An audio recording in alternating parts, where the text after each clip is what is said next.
What up, people? This is Playing in Traffic, and my name is Lewis Lee from All Ends Magazine.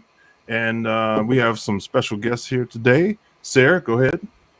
Hey guys, I'm Sarah Edwards. I am a driver of a 300-mile-an-hour jet car. That was part of my past, and a top dragster. Dwayne. And I'm Dwayne Mattox with Miller Electric. I'm an engineer for Miller, and I've been welding since I was very small. Okay, everybody, we're live on Facebook and YouTube. So if you happen to be on YouTube, please subscribe, share, and hit the little bell so you can get notified when we have a special guest on or any giveaways and stuff like that. Facebook, please share and let everybody know that we are playing in traffic. So Dwayne, we met at SEMA and we connected because we both like a lot of the same stuff. Yeah. So SEMA was incredible because, at my age, it was the first time I'd ever been. Really? I've wanted to go since it started. Just never really had the opportunity. So you were in heaven. Yeah, and I couldn't believe the people there. Everybody was so great. I mean, I don't think I really met anyone that was, a pain. Everybody was nice. It was like a friendly, family environment. Yeah. It was pretty great. So did you see anything that really stuck out to you? Oh, everything. I tried to see every car there. Now, I wasn't successful, but I tried. Yeah, I love the trucks. Yeah, I love the trucks. And I'll be honest, I know Jesse took some slack on his truck, but I thought the one Jesse James did was pretty bad. Yeah. I tell you what, everything he touches is pretty tough. Yeah. Who we got here? Ray. Yes, the guy who couldn't get in. How's everybody doing? Good. Sarah, Dwayne, good to see you. Sarah, missed you last week. Too. I know, that's okay. The software was fighting me for some reason. I don't know why. And when that happens, when technology fights me, I learn not to fight back because I'm going to lose. Just surrender. Oh, yeah. Sit back. Sit back and knit. Yeah, technology's great when it works, right? Yeah, exactly. And it does the strangest things. It just like throws your curveball when it's always solid, and then all of a sudden it's not solid. It's like somebody's hitting a switch somewhere. Yeah, exactly. So whatever. Trust me, I know. I play with a lot of welding robots, and sometimes they'll do some odd stuff. Oh, cool. Now, is that because of the programming or the hardware? Usually it's programming. Hardware's typically it is or it isn't. It works or it doesn't, Right. But software, you can get little glitches in and it'll do things. Once you get it up and running, it's pretty steady. But getting to that point's where you get little odd things. Yeah. All right. Wow, robot. How big are these other robots? That's we now in the industry they're as small as what we call a desktop. Mm-hmm. So it's only got like two. We call it 2 joints of freedom, right? So there's 2 axis on it or 2 knuckle, elbows. Right. Those are the smaller ones that you could set on your kitchen table if you wanted. Mm-hmm. And then we've got some so big they could probably reach.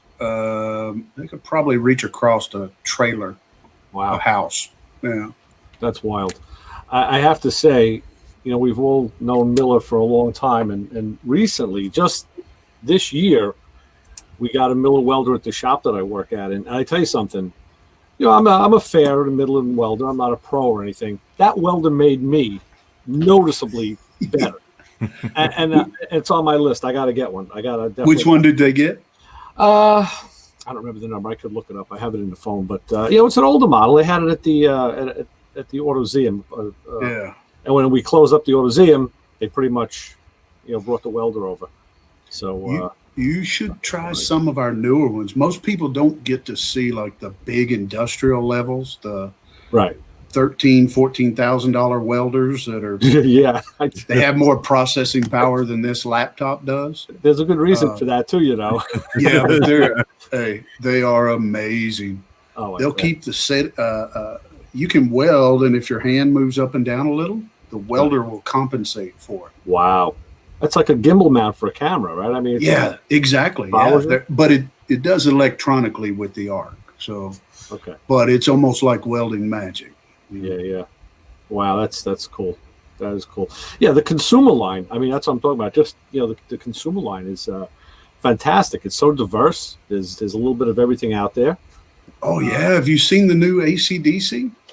I heard about it. I haven't seen it, but I have heard about it. Yes, that's going like gangbusters because it's cheaper than buying a separate MIG and TIG.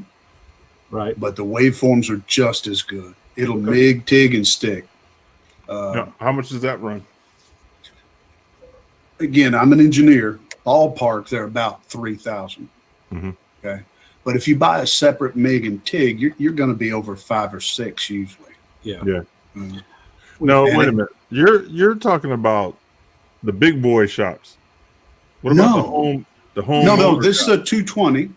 This is a 220 amp machine, so it's like for home. Okay. But if you don't want to buy 2 separate machines, this one does both of them.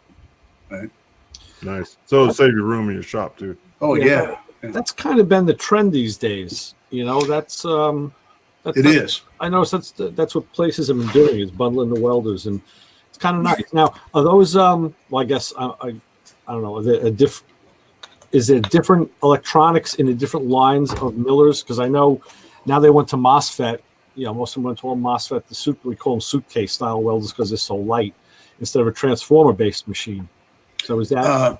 Well, what a lot of people don't realize, they think we're doing it or Lincoln or someone else is doing it. And we get a lot of people fussing because we're going away from the transformer base. Mm-hmm. We're going to inverters. Right. We don't have any choice there. During President Obama's administration, they signed something, and I don't remember the number, but it's an Electronic Noise Act. Mm-hmm. So by 2023, I believe, everybody has to go to inverters. We can't sell any more transformers. What's the basis of that law? I've never heard of that one. That's new to me. Just sticking it to the man. Yeah, don't ask me to put logic to it. I don't think I can do that. There's no logic to it. It has something to do with electronic noise. Okay. And I don't know if they believe that's messing with bird patterns, or I don't know. Yeah, the mating pattern of the feather-tailed or diamond crested nuthatch or whatever. Yeah. Well, and the inverters are more efficient, and I'm sure that's what it is. They're a lot more energy efficient. Right. Okay. But people like their old transformer machines. Those things are bulletproof. Right. It's a law. We just can't do it after that. So we have to kind of get there pretty quick, transitioning. Yeah. But these new transformers, they're rock solid. I mean, they've got a better quality rating than the old transformers did. Right. Yeah, that's what I've heard, that they are. That is the way to do it. So I got a question on. I seen a welder. I don't know what brand it was, but you could use it 110 or 220. Ours do that. That's that 220, like I was mentioning, does that. Most of our home use will do that. Some of them, I think we have one that is a 110 only, and we have on the top end, we have some that are 220 only. But most of them will do either. You just change the plug on it and plug it in, and the machine figures it out. So it's all pretty much computerized inside, huh? Oh yeah, they're all boards now. Yeah, that's pretty slick. Yeah, but they're well proven. Trust me, if we started having issues, they would let us know. Oh yeah. Right. Well, even there's lines of welders out there that are even much more budget priced that are being built that way, and they're standing up, to even small shop use. Some of them do. With welders, a lot of it's going to be what your budget is, but it's like anything else in the world. You get what you pay for. Right. Miller doesn't get a huge margin compared to everybody else. We're kind of in line with everyone else. Right. But we get The majority of our parts are all made in Wisconsin. There are some boards we have to order from Europe, but most everything is made and assembled here in the U.S. Right. And we don't scrimp. We don't scrimp on our components. Right. I wish, I know Lou Santiago's come up to the shop before, and we took him around Miller. But I wish customers could see, like when a defect gets reported to our employees, these people get tore up. They take that personally. And it's not like some boss comes down and says, hey, you guys messed up. You got to fix this and this. When it's reported, the only thing the managers do is they just let the line workers know. They'll set up their own meetings, do their own countermeasures. They will contact the engineers to fix it. I mean, they take that personally. They don't want to see it again. So the thing that I think of when I hear that is that's a tight-knit company. That's a group of guys who knows how to work together. There's a lot of pride in the product. How big is the workforce, and how do you do that? What's the synergy? How do you keep that synergy, or what made them create their own synergy? There's something good going on there. Originally, Miller was family-owned, okay? And everything's done in Appleton, Wisconsin. It's a smaller town. Most of the people there either work for Miller or they work for Pierce trucks, the fire trucks. I know of people who have 3 generations that have worked at Miller. Their grandfather did, their father did, and they did. And sometimes their mothers too. Yeah. Our average, I think, don't quote me on this, but I think our average term of employment is I think we're at 31 years. Yeah, that's great. 28. It's either 28 or 31. At one time, it was a lot more than that, about 10 years ago. Yeah. We were I think we had a 40-year average at one time. Wow. So, they treat their people right. Hell, they treat me right. Yeah. Okay? Yeah, it's evident. Yeah, and I love to hear that, because that's a lot of people think that's gone for good. And I did. I thought it was gone for good. I came out of, I was an engineer for other companies, and I worked for Toyota in the automotive. And Toyota's a good company, but automotive is a little cutthroat. I mean, it's very fast paced, very hard. And when I came to Miller, at first I was honestly apprehensive. I thought, are they messing with me? But they're serious. I'll tell you my Miller story. I'll be quick with it. But when I first hired into Miller, it was back before all the changes to the insurance. And I moved to Birmingham, Alabama, found a physician there, went and had a checkup. Okay. About a week later, the doctor called me and told me I had cancer. So the insurance company at the time was saying it was a pre-existing condition, right? So we fought with them for a couple of days. I get a call from Mike Weller, who at the time was the president of Miller, okay? I've only been with the company for 3 months, and he's calling my house. And he's asking how things are going, how I'm taking it. Do you need anything? And I said, well, the insurance company's giving us a little back and forth. He said, here's my secretary's number. Call her tomorrow. She'll take care of it. I called her the next morning. By around lunch that day, the insurance company called me and said, Mr. Mattox, we're sorry for all your problems. You're scheduled for surgery on this date, and we've waived your deductible. Wow. And nice. Did it. And I thought, so as far as me personally, they bought a lot of loyalty from this person. Yeah, I bet. Yeah. That's the main problem in our country is the insurance. People. It's rough. I would have retired from driving 5 years ago, and to do something I want to do, but the insurance is so twisted. It's hard to do anything on your own. Yeah, it's tough. It is, and I don't know what the answer to that is, honestly. Yeah. I've seen countries. Thank God, with my job, I get to travel a lot. So I've been to a lot of other countries in Japan and Europe and things like that. I don't know if that's the answer either, because they have their own problems. So, yeah, I'm not saying one. we're the best country in the world, I believe, on all that stuff. I agree. But when you got to come out of your pocket, it's a whole different feeling. You're right. Because I saw some of the bills from my surgeries, and if I hadn't had insurance, they wouldn't have gotten paid. I can tell you that. Yeah. Or the ski mask would have came out of the closet. Yeah, exactly. Anybody who's been in the hospital, myself included, you see those hospital bills when they start coming in, and you're like, what? Like, somebody hit the extra zero on there, but no, they didn't. And they get away with it. They get away with it, which is, that's the real sin. And you're like, why am I paying for the doctor's grandchild to go to kindergarten? What is that? Yeah. And they're going to start putting that on the bill too. Grandkid. Yeah. They might as well. I've seen uninsured patient coverage. I've seen on a medical bill. Wow. I'm like, what? Wait a minute. I'm covered. It's no, not you. That's when someone else comes in. Right. Oh, you're paying their bill. I said, well, I don't want to cover them. They said, well, it's going on your insurance. You don't have to worry about it. I'm like, no. I pay that insurance. Yeah. I'm not paying that. Yeah, you would think the companies would have something to say about that because, Oh, yeah. Yeah, no, I didn't pay that. They look into all that. Yeah. Yeah, it's crazy. Yeah.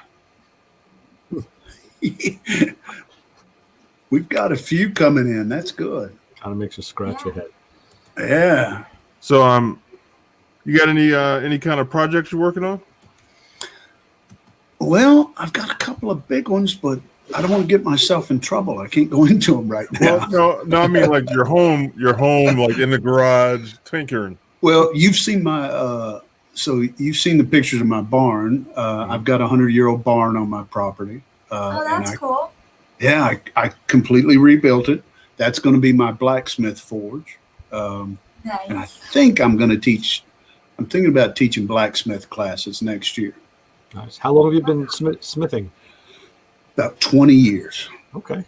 I trained with a guy in Birmingham.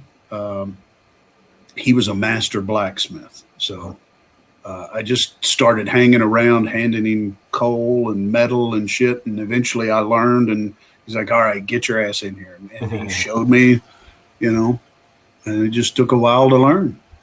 Yeah, there was an episode of Forged in Fire that was filmed at my friend's junkyard down where I live. So that's when I started watching the show. I hadn't watched it previous. This is going back about 4 years. And I watched it to see his place. And then, something was kind of, anything that's mechanical, I'm drawn to. So I started watching it and I said, damn, these guys are, the talent. And, when you're not in a world, you don't understand how that world works. And that's true. And through that show, they've really shown what goes on. And I wish they'd get a little deeper into the technical end of it sometimes, but I guess, they don't have the time. Yeah. They just don't have the time. And to be honest, a lot of guys on the show, because they're bladesmiths, they're used to using like propane forges and things, but they don't know how to use coal. Right. Yeah, I like when they have the forge, they got to crank the damn thing to get the. That's the coal. Yeah. Oh, yeah, that's cool. And that's an art form in itself. Learning how to manage that fire. You're playing with 2,000 degree metal. But then you have to know some metallurgy because you have to understand the quench and the whole science behind that. Right? Absolutely. The great takeaway for me was I learned how Damascus blades were made. I had no idea. I looked at them and said, God, these are the most beautiful things in the world. And now I know what it takes to make that blade. Yeah. Me and my wife binge watched that show. Yeah.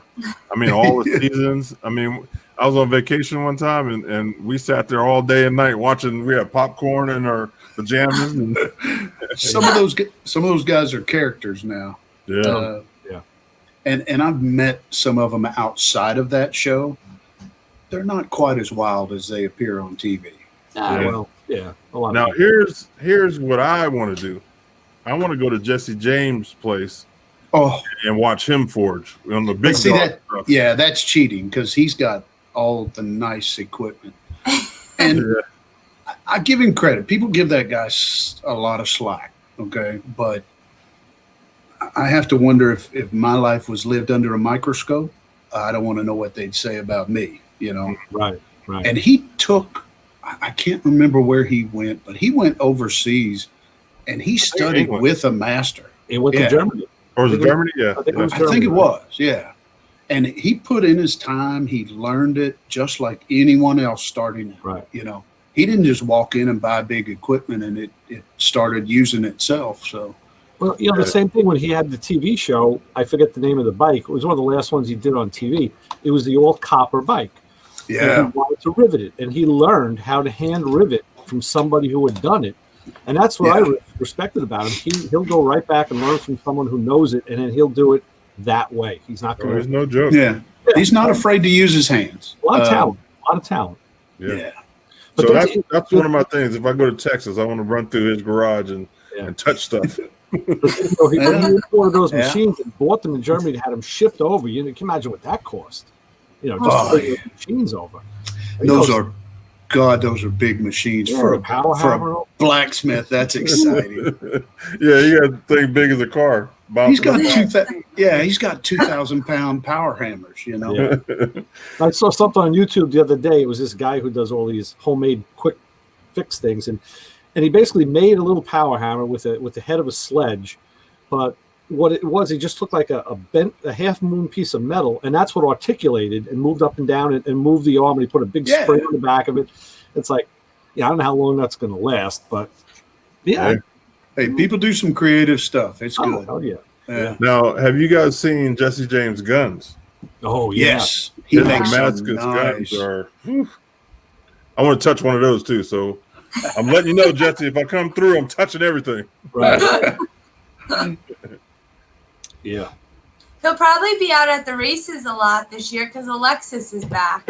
That's right. You're right. I saw that She's last coming week. back. Yeah. Yeah, like a week or two ago, I think she announced it. Yeah, that should be a blast. Okay. Well, I don't want to see him. I see him all the time. I want to see his shot. Yeah, there you go.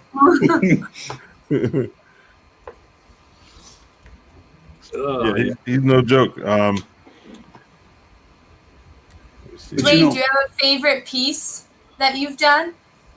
Yeah, the last one. It's always the last one, you know. Because you're getting better. Yeah. No, I don't know about that. You learn off every one of them. The one that I'll never sell, I made a large mace out of a wrench.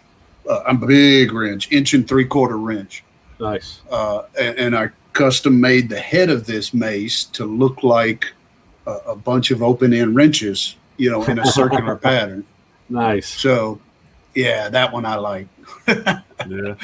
That's the twisted part of me, but I keep it here at the house. I was going to ask you, what did you do with it? Oh yeah, it's right there by my door. Anyone breaks into my house, they'll turn around and run out. Okay, I've got swords and axes and hammers. Yeah, they're like, "Oh God, this one's crazy," and they'll leave. Right. That's the way it's supposed to be. Yeah. I wouldn't break into Lewis's house either. No, I got a couple little things around here. Yeah. My kids always laugh like, "Dad, why you always got your gun on? In case somebody run up in the house." I'm with you. You know, I'll tell you something. It was a number of years ago. I was working out in the garage. It was in the summertime, and it's in the back of the house. And, you know, when the lights are on in there and the door is open, you can't see out because it's dark out there. And I had the music on, and I'm doing my thing, whatever I was doing. And my neighbor across the street came in. He came through my fence. I didn't hear it. And he came into the garage, and I guess my back was turned. And he kind of, he kind of likes to get a rise out of people, and he sure got a rise out of me because I turned around and I was like, there he was. I was scared to death. I said, you're lucky. And he did it again a couple of days later, but I had my 45 sitting next to my toolbox. And I said, and I saw him coming, so I kind of baited him in, and I said, here you go. I said, come on in. You never know, man. I'm like, you don't do that, man. You just do not do that. Well, and that, I think, not to be too regional, but that's a good thing here in the South. People pretty much understand that you don't do that, especially out in the country. Right. So you don't have to worry about it a whole lot. They when that sun starts going down, you don't get any visitors unless they've called you beforehand. Yeah. Right. No, that's smart. Very smart. Well, I live in a gated community, so Oh, we got call Ed. anyway. Yeah, we got Ed Beard on here. Hey, Ed. Did you guys see Ed's car? Did you see the detail on the $20 bill on the hood of that? That was amazing. It's a wonder he didn't get in trouble for counterfeiting. Yeah, right? Yeah, Ed's the man. And you know what I found out? I didn't realize it until we got to talking. He's such a great guy. He didn't know me from anything. And we start talking. And I said, man, some of these things look real familiar. He said, well, did you ever play D&D? I'm like, holy shit, that's it. He did 90% of the drawings for that stuff, for the D&D things. Right? Yeah, it's amazing. Small world, man. Oh, yeah. He's like, oh, I get it. You're a geek. I'm like, well, I'm an engineer, so yeah. You know? It's part of the gig. Yeah, I do know he's having trouble with Teespring. I don't know if you all do Instagram, but every once in a while they'll pop up selling other people's artwork on T-shirts. Oh, really? Yeah. And they're bad. And it's even on Instagram. And they're pirating his stuff on Instagram. It's terrible. So you need to jump over to Printful. That's what I use. Well, he doesn't use them. They just stole his pictures and put them on their shirts. Wow. That's messed up. And I think it's based overseas, so it's real hard to go after them. Yeah, and they probably shell companies, and it's you know what it is. It's not actually the company. It's people, because you can go on and upload any picture you want. Anything. Yep. Yeah. Well, the company doing that has to have some way to control it. Yeah. He knows. Or you have to find a way. You have to watermark your products or be able to, mark them somehow so they're not easily reproduced. You got to kind of try and stay ahead of the game. Have you seen Ed's drawings? They're not easy. No. Well, I'm saying, like, anybody can copy an image, and if the image is whole, it's easy to copy. But if it's watermarked, or if there's there's got to be other ways you can. You can watermark it before you put it on the internet. Yeah, but you know, with and I'm sure they're not stealing internet. He's got so many stuff out there. They could buy something and take a picture of it. Yeah. And you know. Yeah. I tell you, with cell phones today, I've taken pictures with my cell phone of things that you would think it was a picture of a picture or a picture of something else, and you would think it was an original. Yeah. Unbelievable. Yeah. Well, I know Sarah's not used to this, but the pictures out of this, I mean, think about what pictures look like when we were in our teens, Well, that was only a couple of years ago. Yeah. Beside the fact that you had to take the whole damn, even if you got like a disposable, you had to take the whole damn camera in just to get your pictures next week. Right. Yeah, next week. Right. Could you imagine going back to that? Might be pretty good. Yeah, it might be. There's a college here that my older daughter went to, actually, and they're doing something. One of the professors instituted a program where, and they gave it a name. I don't remember what it is, but the students volunteered, and they had to give their cell phones to the professor. They locked them up for a week. They had to live without them for a week, and see. And then people reported back and said, "Yeah, I went out with my friends, but everybody's on their phones, and I felt like an outcast." Because I couldn't get any text, I couldn't get any Instagram, I couldn't get any. Not bad, yeah. And they said that sometimes they were able to get their friends to kind of play the other way, and other times they just felt like they were just totally left out. And I tell my own kids about that. I'm like, we used to have to look for a payphone. You used to have like a dime in your pocket to find a phone. A dime, man, you're really old. I was on the quarters. We have find a payphone. No, yeah. But those old phones had dime, nickel, quarter.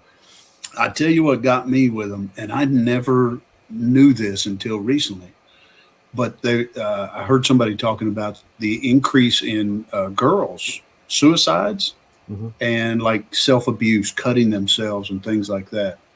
And they can tie that directly into smartphones because of the pressure on social media. And they believe that like 80% of all young women's suicides and self-mutilation are from social media problems. Yeah. One of the girls also reported back that she felt so much better by the end of the week because she slept better at night. because she keeps the phone on, and even if she wasn't, talking, like the light would come on, and they say that blue light syndrome is a real thing. And she's sitting here without the phone. I slept better, and she couldn't really understand why, even though it was right in front of her. Like, because you didn't have this interaction going on in a dark room. So, there's so many things. But using these two with work and social media and family and everything else, I've always said the only thing worse than that phone ringing all the time is when it doesn't ring at all. Yeah. It'll drive you nuts. You're like, oh shit, is something wrong? Is it busted? Is this thing on? Yeah, exactly. Yeah. I get a lot of work done during the day with my phone because you can fax, you can email, it's crazy how much work I get done. You can. That's true. Oh, yeah. And, that's probably how fast the turnaround on like things can be too, because you can just provide an answer right away and then it puts it into motion. Yeah, but I that's send probably contracts out. I mean, people are like, "Hey, can you change this in a contract?" Boom, it's there. But I'll tell you something. There's something to be said about sitting with a piece of paper and putting it on the side of your desk and then looking at it later. Give it, breathe. It's like they always said back in the day. You write a little think letter before you girl, respond. right? Yeah, and you write a letter to a girl, and they said never mail it, right? Never mail it that night. Leave it, and read it again the next day, and see. Sarah, have you ever mailed a letter? I have. I actually really do. I am very old school, and I have everybody's birthdays in an Excel sheet because I'm OCD, and I'm really good about sending cards out that they arrive on the day of their birthday. Oh, nice. Well, that's hard to do. I'm attached to my phone, but I don't work off my phone. Like, I'm old school where if it's like an email or something, I prefer to sit at my desk. My phone is basically just texting and social media. Mm-hmm.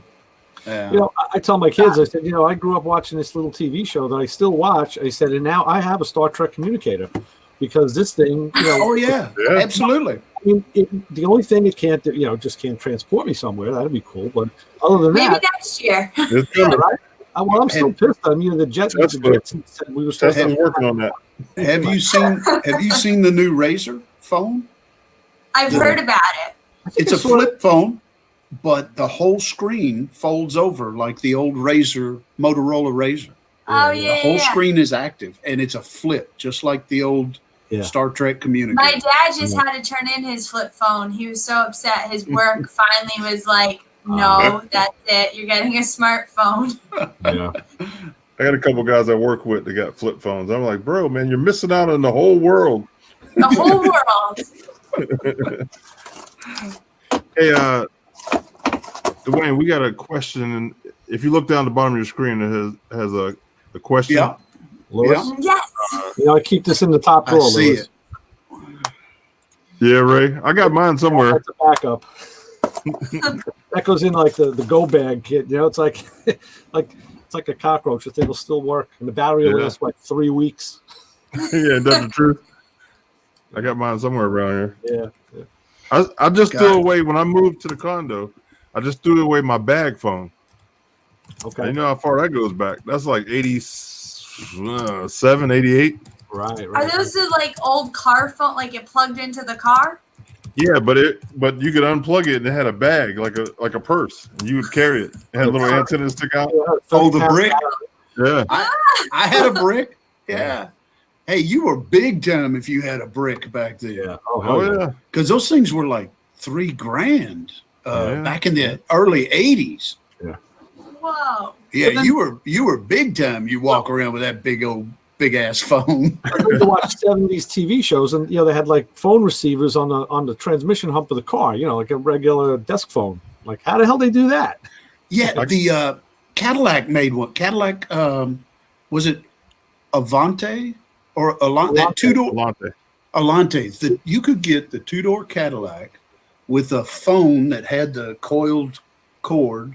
Yeah, it was right in the center. I don't know how it worked because I couldn't afford one, but yeah. Mm-hmm. Yep. I went from the car phone attached to the car, and then they came out with the bag phones where you could take the receiver out and stick it in your bag and roll. And then they came out with the white brick long ones. Yeah. And I got that. I just kept moving up. Matter of fact, I just got my new iPhone last week. Snap. Nice. Me and the wife. I like gadgets. You know what I mean? I gotta have. I do too. Yeah, go figure. But one of the benefits, probably one of the reasons why I blacksmith, you can't bring a phone, no electronics, you can't hear anybody. So my buddy on here, Michael, knows I sometimes get to a point where I'm done peopling. And that's the perfect time to blacksmith. I can just get out there and hammer and pound. It's just, you and that molten metal. Yeah. That's my favorite part about coming home, like from a weekend racing, because like we would go on so many weekends, right? Was that Monday that we would get home and you go to work during the day and it's like you're glued to your phone all weekend for social media. And it was coming home, leaving the phone in the house and cutting the lawn and like blowing the leaves or doing whatever, but going outside and doing yard work. And it's just like you and your mind, and that's all you got. That's what blacksmithing is. And you have to focus, because if you don't, you're going to get burnt. Okay. So it's a really self-reinforcing. Yeah, that's true. On fire. A couple days this week, I was in a metal shop at work. I had to do some stuff and make a few aluminum projects. The same thing. I left my phone and my keys. I stuck them over the side, and I was just thinking about what I was doing, trying to engineer it out. I had some sketches that I made and just make this stuff, create. And it's kind of nice when you can get lost in your own mind, because it's almost like another place. It is. That's my favorite place. Yeah. Sometimes it's scary to be. Well, even today I was outside cutting some bushes after work, and it's the same thing. My mind is just thinking, and I can almost hear the gears grinding. I have to pour a little more oil in there, and it's like you go in here, you go in there, and like, okay, I got to remember to do this or do that. Just random thoughts, and it's good because I think it's a good process. When my family says they see the smoke coming out of my ears when I'm exactly the wood burn, right? But it gives you time to think. That's half the problem with a lot of this stuff is people type all this crap and they get upset and they don't even think about what they're doing, and by the time they do, it's already on there and you can't ever get rid of it. Right. Yep, that's true. Yeah, that's I mean, good in Lord. my leather shop.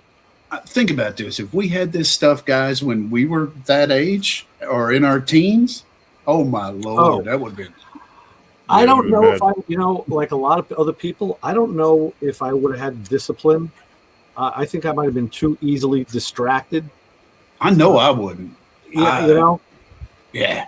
I mean, I had a mess. I had enough fun, driving, shifting the car, steering it, and playing with the 8-track. It's like, okay, that was enough. And then, eating, drinking, doing all that stuff. So, God, if I had an electronic device, I probably would have.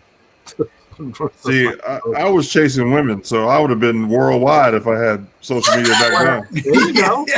It'd have been some trouble.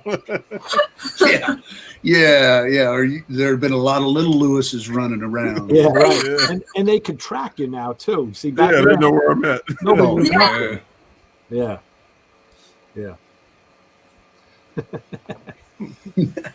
So what we got in the chat room? Anything good to see?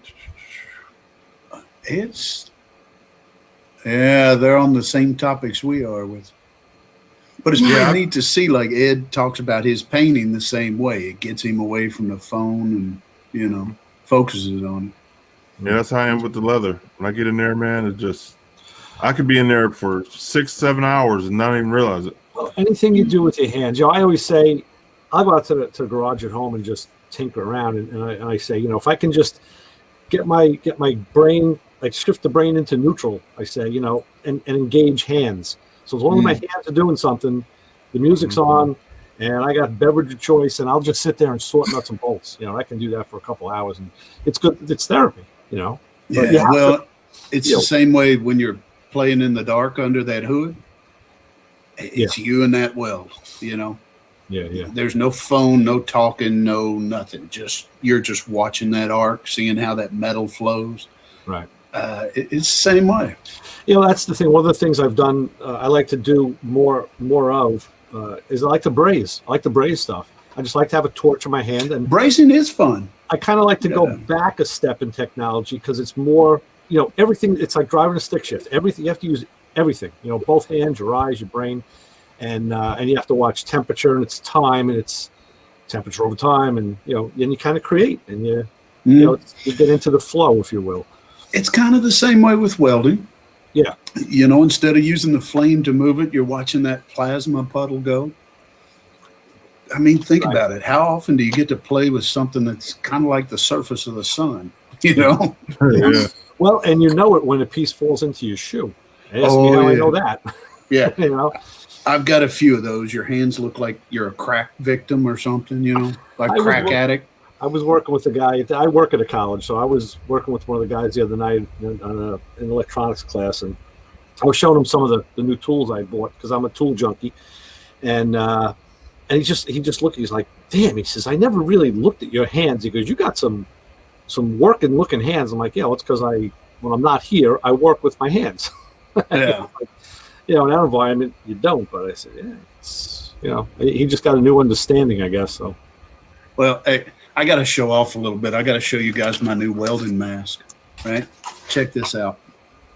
oh wow, that's cool. So there's a guy on Instagram, Eric Plabani. He does this out of carbon fiber, right? Mm-hmm. Oh yeah. One of a kind. This is Star-Lord, of course, right?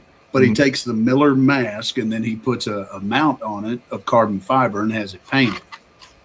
So I've got a few of his. I've been lucky enough to get them. That's cool. You got to sit. Hold on. You got to see this hood.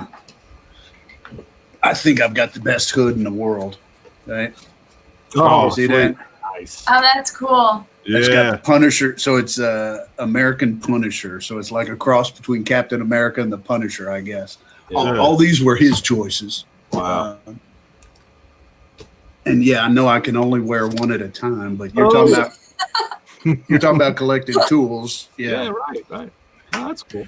And You know, if you really want to see a collection, my buddy there, Garage Bound, Mhm. I don't know how many hoods he's up to, but it's got to be over 30 or 40. And I got my favorite goggles. There you go. Yeah, Nice. that's where those came from, right? Very Right? cool. Yeah, that was cool. You know, this year is going to be my year to really get into welding. Like I could weld stuff if like I had stuff break and I had to go, borrow my buddy's welder or, fix it, whatever. But I want to really get into it this year and really learn. It's fun. It is. Yeah. We'll have to, the next time we do a show where Miller's set up, we'll have to go over and play with the equipment. For sure. Yeah. 'Cause, I got a lot of stuff in my head I need to get out and I hate going to other people's places. I'm like, Yeah. hey, can you weld this for me? Or can you know what I mean? So Yeah. that's my mission this year. That's like what happened at the shop when we got the Miller welder in. I told all the guys, I said, all right, start breaking stuff because I want to fix it. Because I don't go in there. I'm not a full timer over there. I work part time. So, and then when I come in, sometimes there's stuff waiting for me, or I'm like, yeah, cool. You know the old saying about welders, right? Which one's that? When you have a hammer, everything's a nail. Yeah. When you have a welder, everything's whatever the hell you want it to be. Yeah. So Absolutely. That's cool. That's good. That is good. You're right. Yeah. Yeah. So you say you needed a case. I know a guy that can make you a nice case for one I of those do, guys. man. I need a case for this. I can't let that get scratched. You know. I got an idea. Or do you have something that you have in mind? I Because don't. The only thing we have for them, what comes from the factory, is just this little bag. Mhm. And that's okay. But something like that needs a little more protection than that cloth bag. yeah. I think that needs to go on a mannequin head on a shelf. Display. It's funny you say that. I wish I had brought it in here. So the same guy that made these made a stand, and it looks like a carbon fiber skull sitting on a sword handle. And that's what I put that on when I'm here at the house. Sure. But I take that with me to companies when I work and stuff. So I got to have a way to protect it when I lug it around. Yeah. You know? I got an idea. If you can send me, do you have a mask similar to that size? Yeah. If you could send me one, This, I don't know. This one's a little bigger. is it? Yeah, it's a little thicker. We might. I'll look to send you one. All right, because I can kind of wet mold the front of it and then have a spot in the back where you can put gloves or maybe other little things in it, but all in one unit where you can throw it over your shoulder and roll. The standard ones are 100% different from this. Really? They're Okay. just smooth in the front. Yeah. Yeah. Okay, well, give me some good pictures of it. I can. I'll I can take do some that. pictures of it and put a scale next to it so you can see what we're looking at size wise. Right. Okay. Yeah, 3D modeling. Yeah. Yeah, I got some ideas in my head. I get you set up. Wow, we got this guy walking through the airport. yeah, that's it. Well, you know, if I take one of those out and like have it on my backpack or something when I'm walking through an airport, man, it's like putting a magnet on weld. You know, anybody in the building who knows how to weld because they're coming over like, dude, where'd you get that mask? Right. Now, does that guy that make them? Does he sell them online or anything? I don't think he has a shop, but he normally takes requests. He's got a very long waiting list. I bet. But he makes some incredible stuff on there. Eric Plabani. You get a chance, check him out. He also, I think the company he works for is Mishimoto. He's up in Pennsylvania. And I think they do like the tuner exhaust and stuff. Oh, And yeah. I don't want to lie to you. Oh, I might be making all that up, but I think that's what he does. Is he on Instagram? He is. Yeah, I'll send you a link on Instagram. Okay, yeah, that'll work. You can actually type it into the chat thing there. Oh, down here? Yeah, see, I like everything I mess with. I got to customize it. Yeah. You know, I'm the same way. Put your own twist on it. That's kind of what my wife says to me. I'll get something new. She's like, why are you taking it apart? Like, is it broken yet? I'm like, no, I just got it. So what are you taking it apart for? So I said, 'cause I want to see what's in there. I said, Yeah, because it's mine. you know, engineer. I don't want the guy next door to have the same thing. I want to know what's in there, and I want to know if I can make that better, you know? Hey, Terry's on here. We got Cover Man. Huh? Yeah. There it is. Hey, What up, and Terry? he said he has made he's made a few of the Boba Fett masks like Terry's asking about. Oh, that'd be cool. See, I might have to go out in the garage now and make me one. There you go. I'm telling you, man. I'll learn how to make something in a minute. Now, something you need to look into. There's a lot of people that are taking like those the goggles from these welding masks, and they're using the thick, harder leather and bringing it down from it. Yep. And those things are going for good bucks. Wow. Yeah, I made a couple for the steam. What do they call them? Steampunk. Steam fitters? No, steam. Oh, No. steampunk. Yeah. Steampunk. Oh, It's like okay. they're like costumes. Like they're Yeah. Right. yeah. Oh, I'm talking about real welders. Right? Yeah. And Okay. some of the pipeline guys like using that stuff too. Yeah. Yeah. Yeah, I'm gonna look into that. I love playing with it. What is it?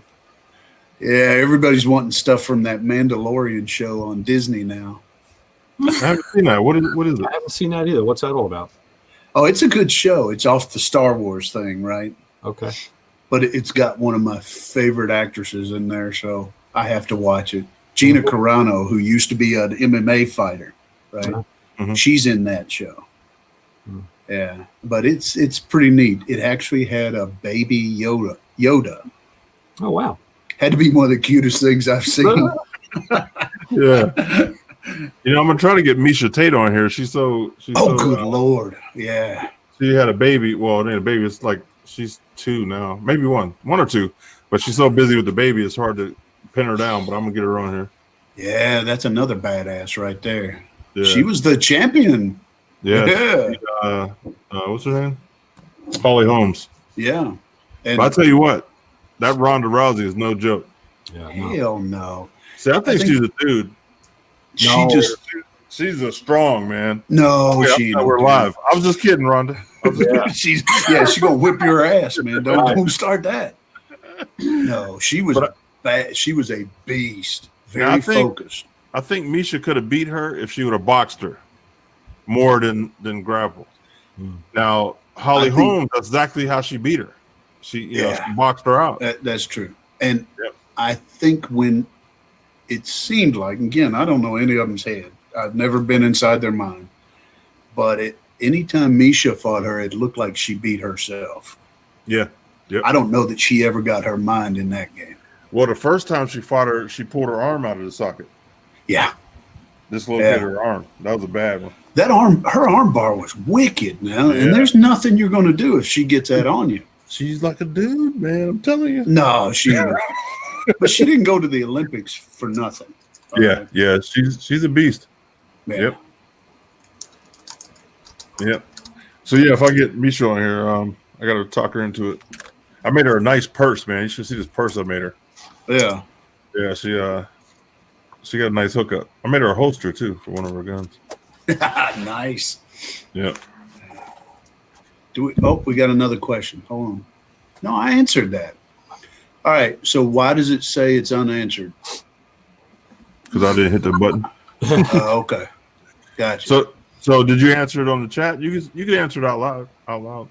I opened it and I answered it on the screen that was there. So basically, he's asking, and I don't see who it was. Lee Morgan said he bought a Lincoln 125 amp machine years ago for auto body restoration, and he has oxyacetylene and an old stick welder. He said the combo of MIG and plasma are interesting, but I worry it's too much for one unit that costs less than individual components. What's your advice for the skilled hobby builder who want to purchase commercial grade, but the wallet, I'm assuming he means, isn't fat enough? Right. Yeah. So you're not going to get commercial without getting up into that big dollar. But those 220s, I've seen GarageBound there use them. They're bulletproof. The combo machines were iffy 10 years ago, but they're tough right now. They're very safe, and our warranty is rock solid. Yeah, I'm gonna look into them because I like I said, this year is gonna be my year. I had to get out in the garage and I got some stuff I need to make for the car, and Well, you haven't been a slouch in the garage. You've done a lot of work. Yeah. I mean, with the move and all that makes a big dent, but that's to be expected. You nailed it on the bike. I mean, you had a little bit of downtime, but you were out there. You were swinging for the fences on that one. And yeah. And the proof is in the pudding. You did it. Yeah. I got it done. Look at those trophies, man. That's done. All right, I just got a great news here. Ed Beard said he wants to draw and design an axe or a sword that I can blacksmith. Hell yes, it's on. We'll do that. I hear you. Yeah, that's one of my bucket list too, is the forge. Like I said, me and my wife watched the Forge and Fire, man, and so I'm ready. I got so much stuff in my head that I need to. Oh, well, shit! I'll get the school set up, and you can come down here, and I'll show you. All right. Yeah, for real. Let me know. We'll bring Sarah down, let her hammer on some steel. Yeah. Right? Yeah. She can pick me up on the way down because she got to pass me to get down to you. And then we'll let her show Steven, right? Yeah. No, right. Steven won't come because we got bugs and snakes down here. Oh, wait a minute. Yeah. Oh, snakes. We got black folks don't like snakes. You gotta watch out where these people live. There's like wild things. They don't mind the South, Lewis. No, listen, my wife, she's on the white half, so she can handle the snakes and the mice and all that stuff, and I'll stay, on the other side. The good thing is when you fire up a forge and start pounding on metal, you're not going to get too many animals coming around. Hanging around, right? Yeah, I want to make a nice. Terry's comment. Here we go. We've been over this. Yeah, I don't think he likes those snakes and stuff either. I'm telling you, it's a black thing, man. Black folks don't like animals. Certain things do recur on this show over the years, and I'll say this: if there was a snake or a mouse, maybe in a '56 Chevy, Terry may go in there after it, but maybe, just maybe, it's got to be a nice '56. But listen, I got a story. I bought this was when I first started dating my wife. I went and bought a 73 Cutlass. It was in the field, right? So I'm driving it home, man, and I can see something out of my corner of my eye, and it's a mouse, right? And he's looking at me. So I'm against the door like this, hollering like a girl while you're I'm driving. like, oh my God, this thing's gonna eat me, right? So I get to my girlfriend's house, which is my wife now. I get there, I was like, hey, you gotta get that mouse out of there, man. You're gonna eat me. Oh no. She's out there trying to get the mouse out. I can deal with mice. I don't like birds. I'm petrified of birds. Like, nah, I don't play with birds. The Alfred Hitchcock syndrome. Yeah, my wife Yeah. didn't like him either. After she saw the birds when she was a kid, she's like, no, she doesn't. Definitely gets freaked out by birds. Sarah, we get so many hummingbirds on my front porch. You can't hear each other talk.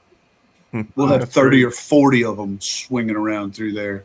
Yeah, They'll I'd just be come locked, right up in your face, and locked inside the house all day. they're just hummingbirds. They're like that big. Now, Doesn't matter. a hummingbird is like it's like something that you don't see, and then when you see it, it's like, look how amazing this is. A little bird. I love watching them drink the nectar, man. That Oh, is they're incredible. cool. Yeah. stuff. So, all right, give you a cool little trivia thing. Did you know the way they drink, they actually stick their tongue out and slurp it up? Oh, like a cat. Yeah. Wow. I didn't- If you ever get a chance, YouTube it. There's YouTubes that show this. But Yeah, you got to watch it in slow motion. yeah, they're like an aardvark, that long tongue sticking out. Yeah, you got to get the You know what 2000 else is frames per pretty second cool? guy. Is the woodpecker. If you ever We've- watch a woodpecker, We've got some of the, I think they're called pileated, the big ones like Woody Woodpecker in the cartoon. We've got some of them out here. Yeah, and you'll just be walking. I've got 8 acres, and you'll be walking through it, and all of a sudden you'll just hear this loud, and they'll just tear up a tree. Did you say 8 or 80? 8. 8. Okay, Yeah, that's good enough. yeah.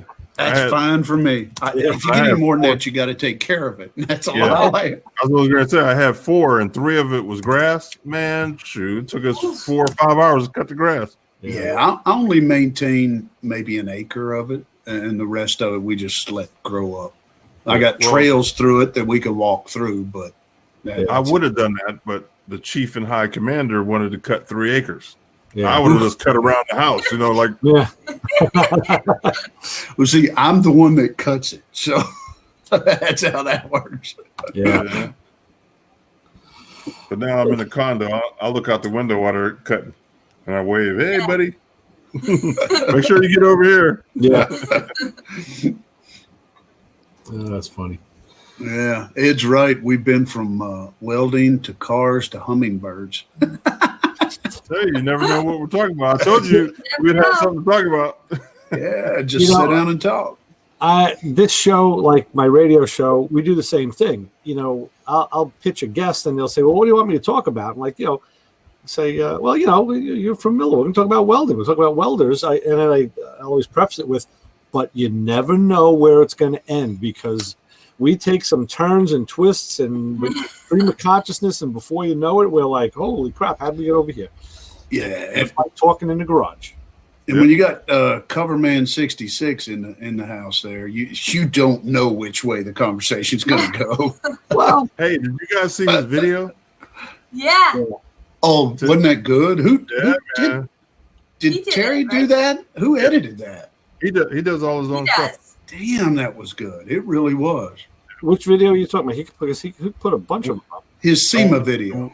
The one when he Two of them. woke up in the morning and did his whole SEMA trip. Okay, I didn't say. I saw some interviews he did. He has them up on YouTube. Yeah. Yeah, It was good. yeah. I got to work on mine. I just haven't had time to sit down. I had to get mine together too. Yeah. Well, that's the editing. Is always the big thing. That's It's one time thing I'm consuming. not good at. So I might holler at Terry. My buddy's going to help me. I'm supposed to help do a commercial for a company in Chattanooga that makes beard products. So I'm going to get GarageBound there. He does some pretty good videos. I'm going to get him to help me shoot it and edit it. So we'll nice. see how that one goes. Hey, let me know what kind of stuff you use because this is like 4 years, dude. It won't grow no more. Yeah. So Really? It just stopped. It stopped. Wow. Chattanooga. My brother can start a beard tomorrow, and next week he'll be this much. that's me. You need Chattanooga Beard Company. Yeah. I never could grow one until I started using his stuff. It takes all the itch out. My beard grows like crazy now. I have to get it trimmed every couple of weeks or it'll be down to my belt. Oh man, I'm telling you, this is 4 years for real. Yeah. 4 years. Hey, right there, beggars and thieves. And the good thing, man, you won't believe, my wife can testify to this. I can be walking through Walmart or something, and women will walk over and like, "Is that you?" Like, yeah, that's my beard. Listen, You smell like cookies. Oh, listen, my wife would cut somebody for real. If they start sniffing. Yeah, well, so mine has said the same thing. I will cut you. So yeah, it doesn't go any further than that.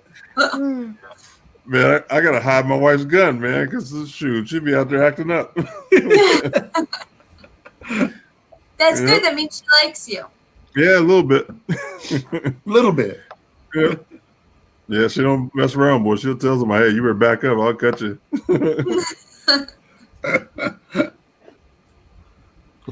Yeah, so man, we had a great time out of SEMA, man. You know, all of us, we all met up, and it was pretty So cool. much fun. Good year. I couldn't believe it. And again, you know, we said this when we were all sitting at dinner one night. All the amazing stuff, being the first time, seeing all that, that was great. But the biggest thing that surprised me and what I took away from there was the friends. I couldn't believe it. Yeah. It was just amazing. That was one of the funnest things I've done in a long time. Yeah, I it, couldn't- Good All the time. great people we had. We had a and lot he- of fun. Yeah, even Stephen, him too. yeah, even Steven. I got to give her boyfriend a hard time. So he's a good Yeah. guy. Even Terry was going back and forth too. Oh yeah, those two were. But we can cut both But of then them they off. Just bonded over their both of their fears of going to Johnny's house, so it ended on a positive note. well, Johnny does live in Southern Florida, so there's going to be some critters down there. yeah. Yeah, I think the And next. Dwayne We- got to see me fangirl out. That was fun. They brought me over to MagnaFlow we and did. left me in line by myself. All of a sudden, these two just kind of like scoot out of line, and there I am all alone to go talk to Leah Pritchett. Yeah, over at the MagnaFlow booth. Yeah. Well, I have to be honest. I didn't know who she was, so I just thought it was cool. You did. You wanted to see her, right?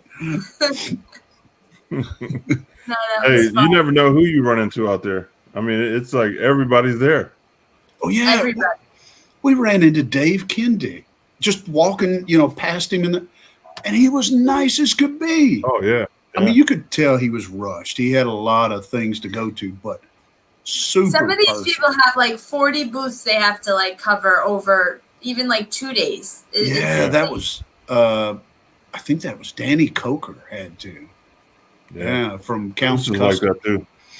And then Sam Madavi came to the booth from Sam's Garage. Mhm. Good Lord. Him and his wife both just super people, Yeah. Nelson had a lot of people at his booth all day. Yeah, Nelson was the man. We had the Yeah. guys from Wrenched, Justin Nichols from Nichols Paint and Fab. We had his crew there. Good Lord. Yeah, we had a few of them. Yeah. We had a couple of them from that high yellow build from Bogey's team came over. That was a lot of fun. Yeah, I'll tell you what. Sarah, are you going top fuel? Is that what it says? Yeah, no, I don't think so, unless someone has a seat for me. Yeah, well, someone said Sarah's going top fuel. We had to make a couple calls, Sarah. We We might be able to make that happen, huh? yeah, we I gotta call took it in, Bo. Yeah, and a boatload of money. You're right. I bet it would too. Well, let's be honest. Any of that's going to take a lot of money. Mhm. Yeah. I Any don't think- hobby. Yeah, I don't think jet cars are cheap, are they? No. Yeah. Nothing is cheap.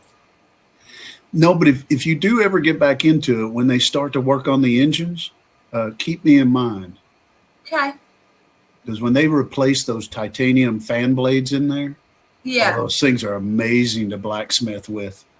And Oh, I know I they bet. can't reuse them. They have to scrap them. So Yeah, we had one race, and I literally it looked like a dog chewed on every single fan blade when it wow. all went wrong. Yeah. Well, those discs that the impeller blades go into, man, those things are like gold to a blacksmith. They're T3 Really? titanium, and you can make some really nice stuff with that. See, they can't. Sarah probably knows a lot more about this than I do, but after so long of running a jet engine, you have to tear it apart and replace all the metal and stuff in it because they get microfractures in the titanium. And then on top of it, like the jets that we were running, GE J85s, and they were out of F5 fighter planes, so they were already timed out as far as like being able to be up in the air. So even when you're using and running them, they're not brand new, essentially. Right. Well, and see, the beauty of being a blacksmith, those fractures that you get running it, well, I'm going to heat it up and pound it back together so it doesn't bother what I do. What type of things do you typically make out of that titanium? I've made hammers out of it, a few different knife blades. I do some blacksmithing, but for some reason, most everything I make turns out to be a weapon.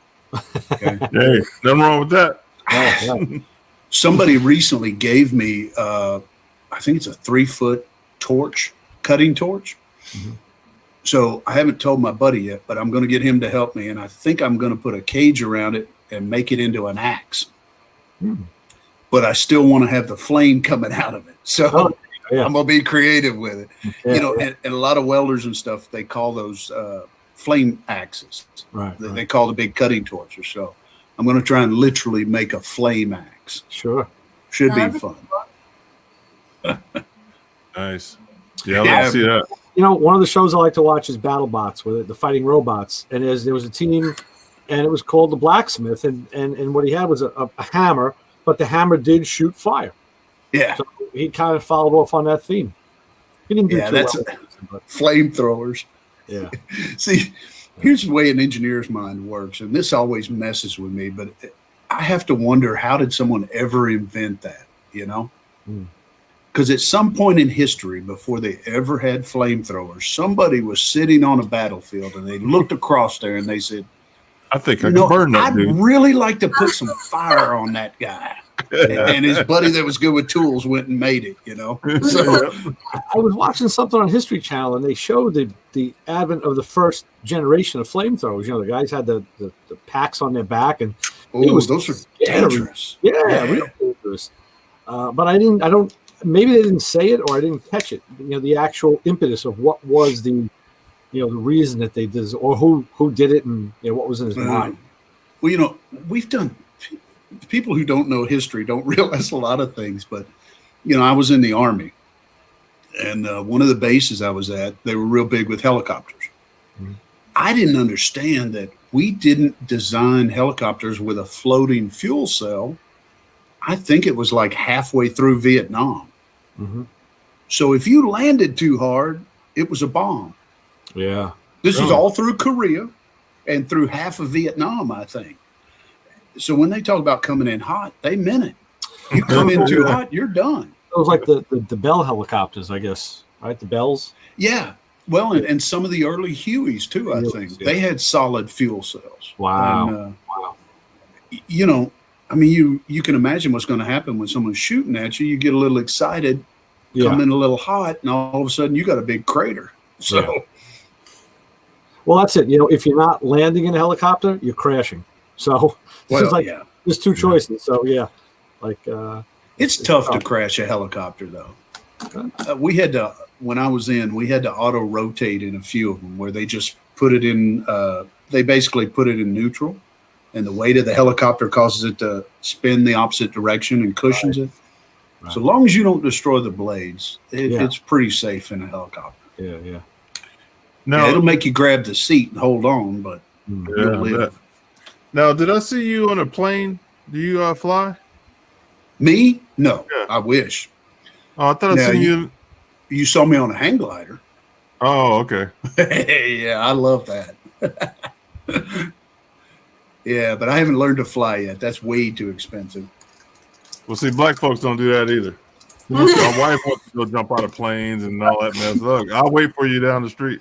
Yeah, well, my own brother, unfortunately, was in the Air Force. And his big comment was, I can't believe you jump out of a good airplane.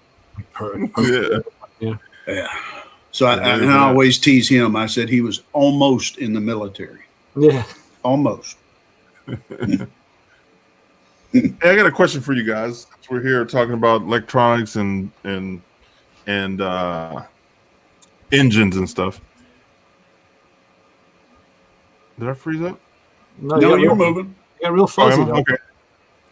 I've noticed people on the internet are starting to put electric motors in all types of cars. Yeah. And they're taking the motors out of forklifts. I haven't seen that. Yeah, the electric motors out of forklifts.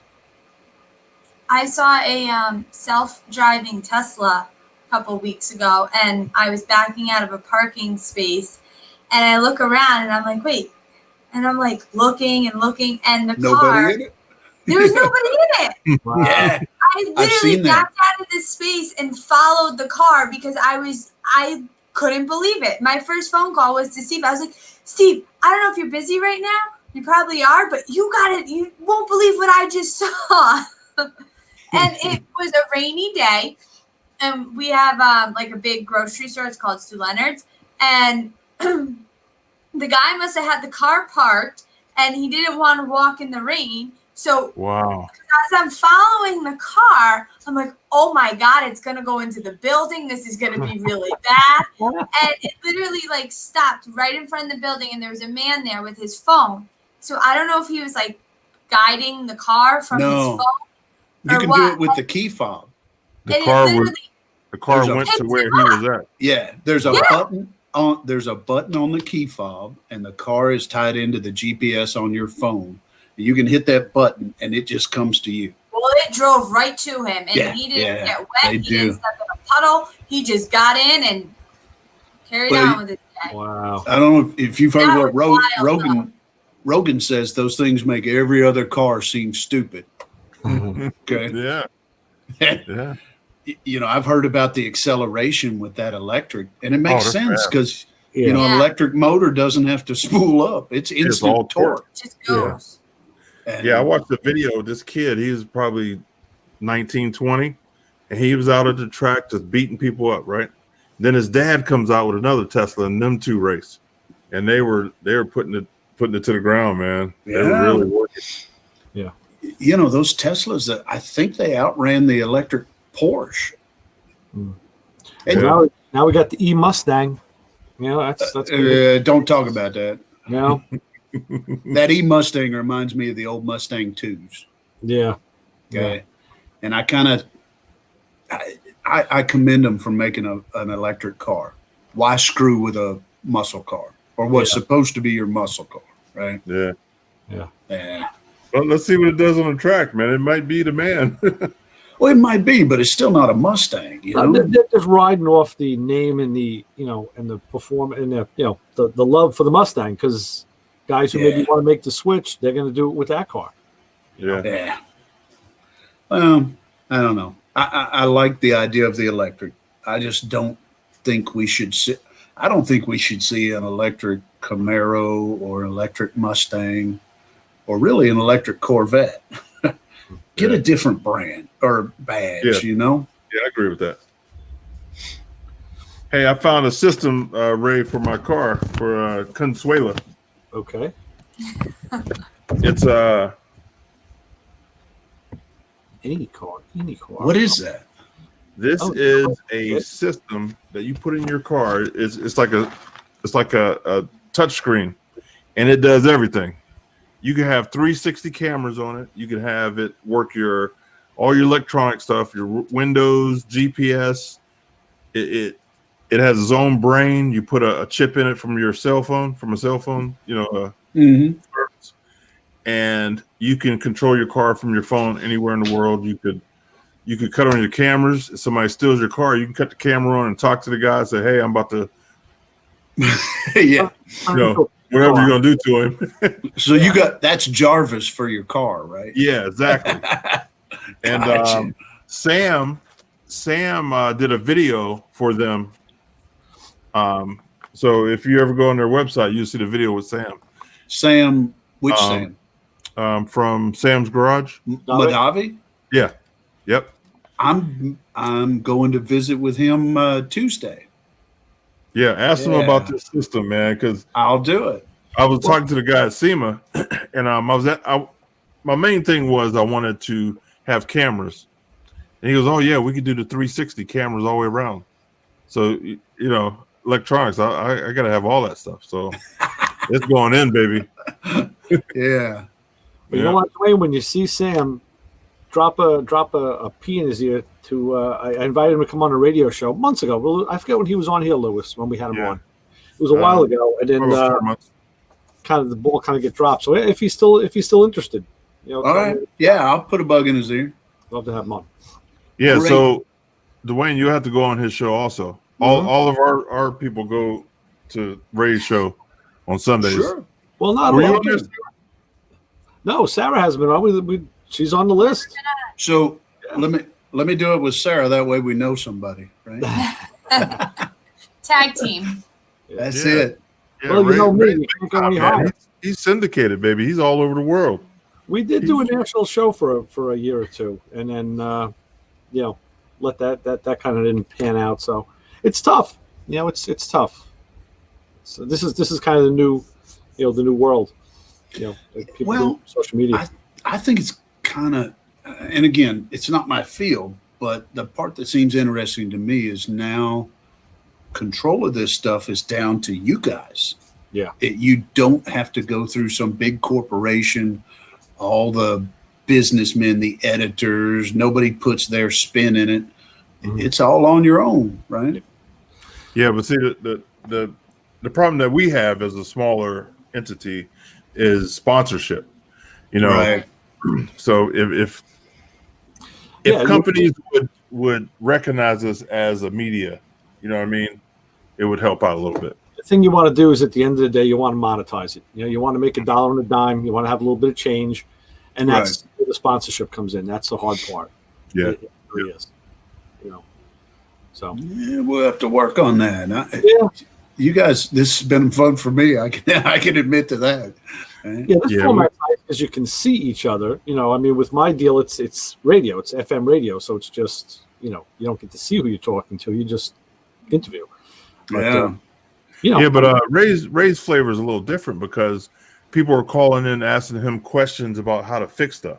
Yeah. So that's a call-in show. Yeah, that gives you a whole different flavor. You know what I mean? That we need. We need that flavor. I've called places like, hey, I'm stuck. Yeah. Oh yeah, we've gotten that. I've had people call on the side of the road. Like, my car died. Like, what am I gonna do? Like, you got to give me a little more than that. Hey, that sounds like welding. Yeah. I get the same thing.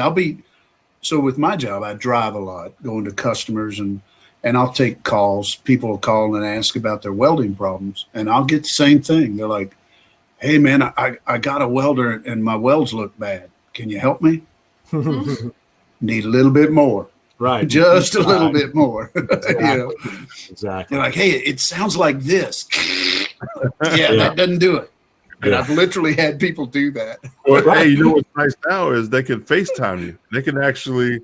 I was going to say that helps. It does, because being able to see the weld and hear it is 90% of it. Right? One of the things we used to do, the co-host that I started with, the guy who started the show, who was going to be my guest this weekend. So he's making a return to sit in with me, which is going to be really cool. I haven't worked with him in 2.5 years.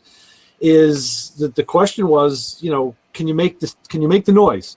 You say it to the caller and they would, oh, I can't do it. Yeah, you can. Come on, you got to make the noise or we can't diagnose it. And they would go like, oh yeah, chugga chugga, ching ching ching, and it was our standard thing.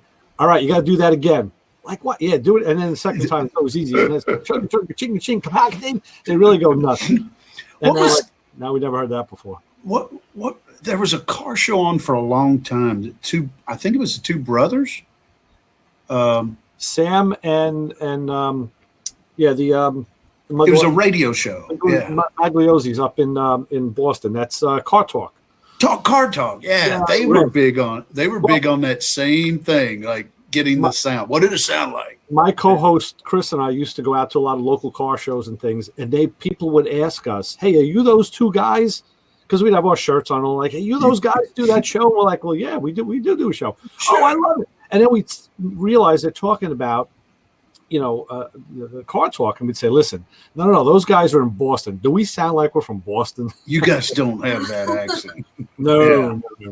But we kind of, they had a very structured show, and ours has always been very unstructured and just freeform.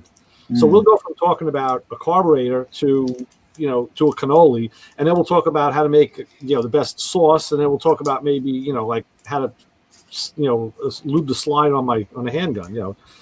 If it's mechanical or there's some component of it, that's where we're going. I actually had a guy. We had a promo that we play, and it said, it was something about if you ever broke, you want to try to fix your lawnmower or a ceiling fan or wash machine, we'll tell you how to do it.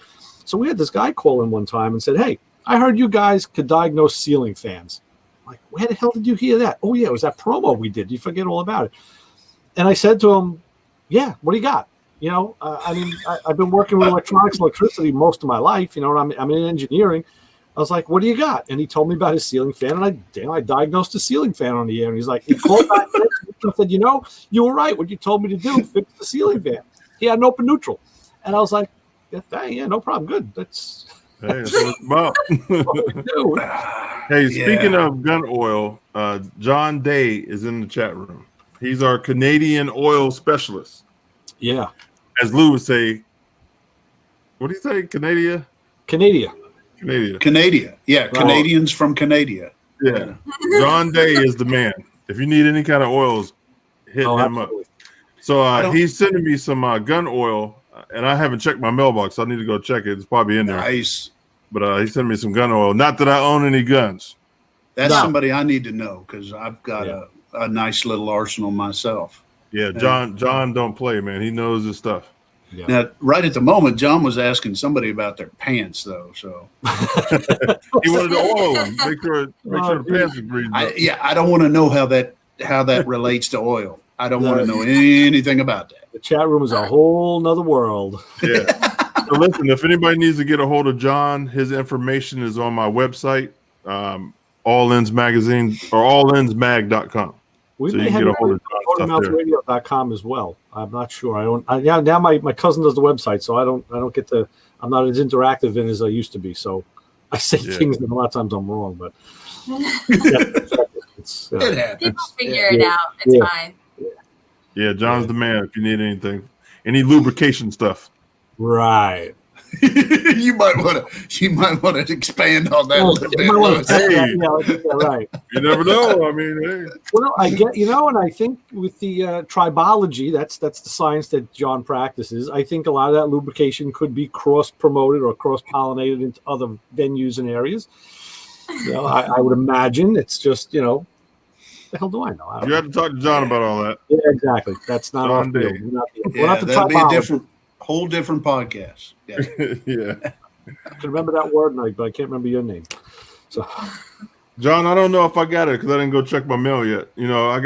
I'm in a complex and I got to go to a box. I can't just reach out the door. So I'll check it tomorrow and I'll let you know. Yeah, and I see Terry complimenting you on your shirt. Yeah. Oh yeah. And, I would have worn mine, Terry, but I didn't get one. Oh, he had a whole bag of them too. Yeah, I didn't get one. Not cool. I'm telling you. You're slipping, man. Slipping. Actually, this was your shirt, but I took it. See, that's where my shirt went, right? You know what? This is the old shirt. This is last year's shirt. I didn't get one of the new ones either. Oh, you need a new one. Yeah. Two of us. Terry, come on, man. Yeah, give them up. Slipping. I did get a shirt. Did you? Well, yeah, I assumed that. oh boy. But hey, it's 10:25. We usually jump off around 10:30. But if anybody wants to stay on, you're more than welcome. But I have to jump off because I got an early morning. But Me too. Yeah. I got to be over in Cherokee, Alabama at about 7 o'clock in the morning. Damn All it. right. Nice. Hey, we Yeah. really appreciate you coming on, giving us the knowledge of Miller. Hey, Well- thank you for having me on, guys. I've had fun. And Sarah for joining us. She helped out a lot too. Yeah, Louis, you'll send me some contact info, Louis, so I can follow up. yeah. I get you. Oh, you know what, Ray? I'm Oh. slipping. Wait a minute. We got to pick somebody for the giveaway too, Louis. Oh yeah. That's right. I didn't get a sheet today. Yeah. Yeah. I'm sorry. You know. Yeah, I know. Okay. Let me see who's in the chat room that joined the YouTube channel. Okay. Anybody in there? Raise your hand if you joined the YouTube channel. Oh, I saw a hand go up. Yeah, it was. I don't know who it is though. No, that was my cat. She's See, I over ran there. into a problem. The YouTube channel, if you go on there and subscribe, if you're set on private, it won't show me who it is. So All right. there was a lot of people that subscribed, but I can't see them. Yeah, Michael, you don't get it. You got too much of my Miller stuff already. So let's see. We got Chassis John, Josh Ellsworth, Lee Morgan, and Brian is what I see. You know, Louis, I know I sent you an email this week. We had Lee Morgan in 2 weeks ago when you were out. Oh, Jim LaStella. What a great guest. Yeah. What a great guy. Yeah, we've been going back and forth. Me and Lee. He booked one of my celebrities for his show. Yeah. You Yeah. got to bring him in. Well, I bested you because I brought him in. So, Hey, John Day. time. So, Louis, I'm gonna let you pick the winner. Either you or Sarah pick it. No, Sarah pick it because No. no. Wait. Listen. You have to pick it because these are my peoples. shoot a flamethrower. Everyone hits. That's who gets it, right? All right, listen. This is what you do: close your eyes and take your finger and just touch the chat room, and whoever you touch on, that's who we'll give the swag to. Okay. That's kind of weird. Reach out and touch someone. Who? Connie. Pick another one. That's my buddy. He can't do it. We shuffle the deck. Lee Morgan. All right. So, Lee, do you have? If you'll DM me on Facebook or Instagram. On Instagram, it's Iron Demon Forge. Send me your address, and I'll send you the giveaway stuff. Congratulations. Okay. Congratulations, Lee. Nice. Very good. Congratulations. Awesome. Yeah, so that worked out good. Just a point, close eyes, and point. There we Yeah. go. got it. That's it. If not, you know what? I have Lee's information. I can. All right. I can If forward it you over to you. if you'll do that, I'll get it shipped out to him tomorrow. Okay. Sounds good. Hey, we really appreciate you giving away some swag and appreciate you coming on. And it was a really pleasure meeting you at SEMA, man. I'm glad we ran into each other. You too, bud. I enjoyed everybody there. I'm looking forward to next year. And anybody can get to PRI, holler at me. We're going to do it again. So, You know what? If Terry, if you swing by and pick me up, man, we'll go. hell yeah, you guys need to. Plus, Terry owes me a shirt now. So, Yeah. Wait, Oh, where Mike are Cotton's in the house. What's up, Mike?